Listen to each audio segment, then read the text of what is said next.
đeo kính à? Bảo tay đi ra đi. Anh đi em đang quay đây. Lại bắt con này ngon này. Con này xinh này. Đâu chưa? Bắt con này. Bắt vợ à? Thích à?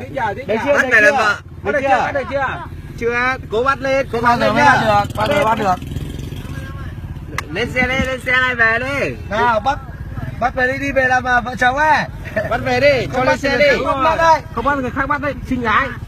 Lên xe. Lên xe đi. Lên xe đi em ơi. Lên xe đi cho vui. Đi.